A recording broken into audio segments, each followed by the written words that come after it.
ओम नमः शिवाय। शिव की कृपा आप सभी पर बनी रहे। आज हम श्रावण महात्म के 5वें अध्याय का रस आस्वादन करेंगे। तो चलिए आरंभ करते हैं। कोटिलिंग महात्म एवं रविवार व्रत कथा महात्म। भगवान शंकर बोले, हे सनत कुमार, कोटिलिंग का महात्म तथा पुण्य का विधान बताना या वर्णन करना बहुत कठिन है। जब एक लिंग महात्म की कथा का वर्णन करना असंभव है तो कोटिलिंग के महात्म को कौन वर्णन कर सकता है। यदि मनुष्य में कोटिलिंग निर्माण करने की शक्ति न हो तो उसे 1000 लिंगों का निर्माण करना चाहिए। यदि इसमें भी समर्थ न हो तो 100 लिंग या फिर एक लिंग ही सावन मास में बनवाना चाहिए। एक लिंग के बनाने से भी जीव मेरे पास निवास करता है। कामदेव के शत्रु भगवान शंकर का ओम नमः शिवाय मंत्र से पूजन करना चाहिए। घर में यज्ञ करके उद्यापन करना चाहिए। हवन करने के बाद ब्राह्मणों को भोजन कराना चाहिए। इस व्रत को करने से असमय में मृत्यु का भय समाप्त हो जाता है।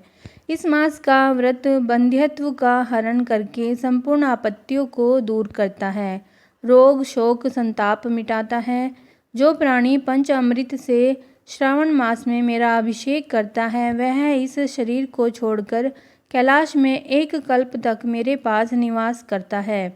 वह प्राणी पंचामृत पीने वाला, गो तथा धन आदि से युक्त, अत्यंत मधुर भाषी, त्रिपुरा सुरहंता भगवान शंकर का प्यारा बन जाता है। जो मनुष्य श्रावण मास में हविष्यान्न भोजन करता है वह चावल आदि संपूर्ण धान्यों की अक्षय निधि से युक्त हो जाता है। जो मनुष्य श्रावण मास में पत्तल पर भोजन करता है उसे भोजन के लिए सोने के बर्तन प्राप्त होते हैं। जो मनुष्य सावन मास में जमीन पर सोता है वह कैलाश पर निवास करता है। जो मनुष्य श्रावण मास में एक दिन भी ब्रह्म मुहूर्त में स्नान करता है तो उसे पूरे महीने तक नहाने का फल मिलता है।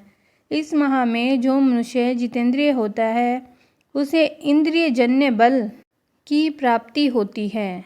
इस महीने में स्फटिक मणि, पाषाण, मिट्टी तथा मरमक्त मणि से निर्मित शिवलिंग या स्वयं उत्पन्न या बनाए हुए या पिसान निर्मित अथवा पीतल या चंदन मक्खन निर्मित शिवलिंग में एक बार अर्चन करने से 100 ब्रह्म हत्या का पाप मिट जाता है।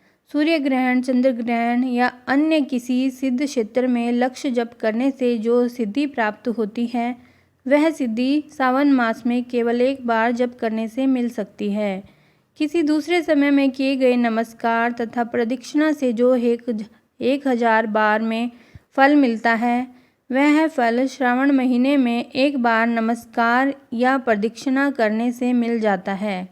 यह श्रावण मास मुझे अत्यधिक प्यारा है। इस महीने में वेद पारायण करने पर सब वेद मंत्रों की अच्छी तरह सिद्धि हो जाती है।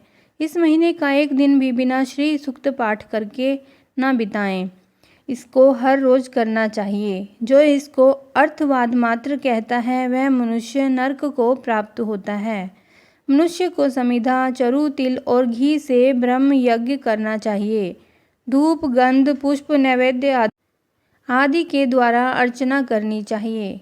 भगवान शंकर के रूपों का यथोचित ध्यान कर शक्ति द्वारा कोटि होम, लक्ष्य होम और आयुत हवन करना चाहिए।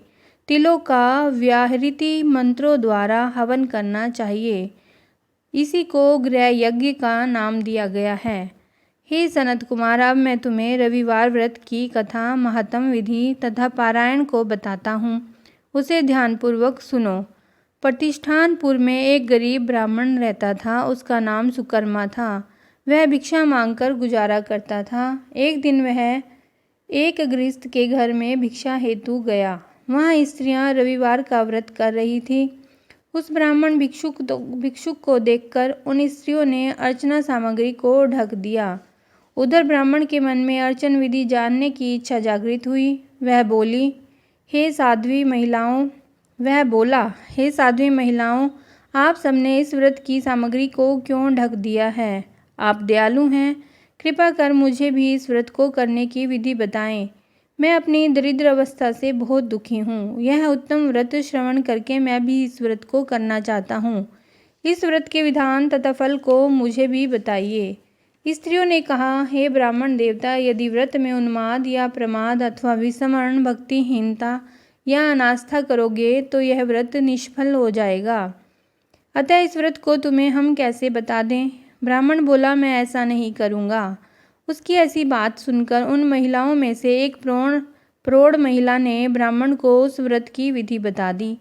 उसने बताया, श्रावण मास के शुक्ल पक्ष के पहले रविवार को मौन धारण कर प्रातः उठे, शीतल जल से स्नान कर पान के पत्ते पर 12 परिधि वाला मंडल लिखना चाहिए। उसे लाल चंदन से सूर्य नारायण के तुल्य गोलाकार लिखना चाहिए।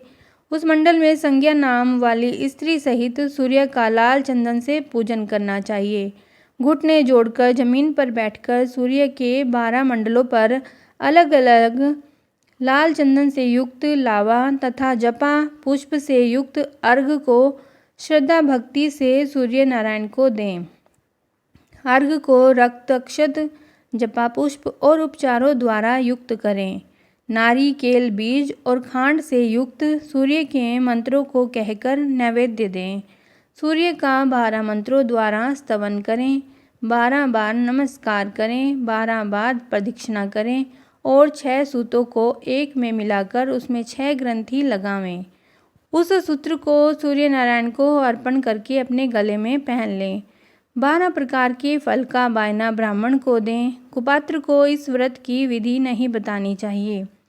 हे द्विज, इस व्रत के करने से निर्धन धनवान हो जाता है, निसंतान पुत्रवान हो जाता है, कोढ़ी का कोढ़ मिट जाता है, रोगी का रोग दूर हो जाता है। प्राणी जिस वस्तु की इच्छा करता है वह उसको इस व्रत के प्रभाव से प्राप्त हो जाती है। श्रावण मास के महीने में 4 या 5 जितने भी रविवार पड़े, सब रविवारों का व्रत करना चाहिए। व्रत के फल की प्राप्ति हेतु उद्यापन भी करना चाहिए। इस प्रकार रविवार का व्रत करने से कार्य सिद्धि होती है। गरीब ब्राह्मण रविवार के व्रत की विधि प्राप्त करके अपने घर को लौट आया। घर आकर उसने अपनी दोनों पुत्रियों को भी रविवार व्रत की कथा एवं विधि से अवगत कराया। उस व्रत के सुनने और अर्पण तथा दर्शन मात्र से उसकी दोनों पुत्रियां सुंदर बन गई। उसी दिन से गरीब ब्राह्मण के घर लक्ष्मी जी का निवास करने लगी। अब वह ब्राह्मण भगवान की कृपा से धन कुबेर बन गया। एक दिन वहाँ का राजा ब्राह्मण के घर के सामने से गुजर रहा था तो उसकी दृष्टि ब्राह्मण की रूपवती कन्याओं पर पड़ी। वह उनकी सुंदरता को देखकर ठगा सा रह गया। राजा ने उन कन्याओं से विवाह करने का निश्चय कर महल को लौट गया। राजा ने अपने पुरोहित को ब्राह्मण के यहाँ उसकी दोनों पुत्रियों से विवाह करने का संदेश लेकर भेजा। ब्राह्मण ने राजा का प्रस्ताव स्वीकार करके अपनी दोनों पुत्रियों का विवाह राजा से कर दिया। राजमहल में जाकर दोनों कन्याओं ने रविवार का व्रत किया और वे पुत्र पौत्रों से युक्त हो गई। हे सनत कुमार, जिस व्रत के सुनने मात्र से सब आकांक्षाओं की पूर्ति हो जाती है, सब इच्छाओं की पूर्ति हो जाती है, तो इसके अनुष्ठान के फल का क्या कहना। ओम नमः शिवाय। तो यह था श्रावण मातम के 5वें अध्याय का पाठ जो आपने श्रवण किया।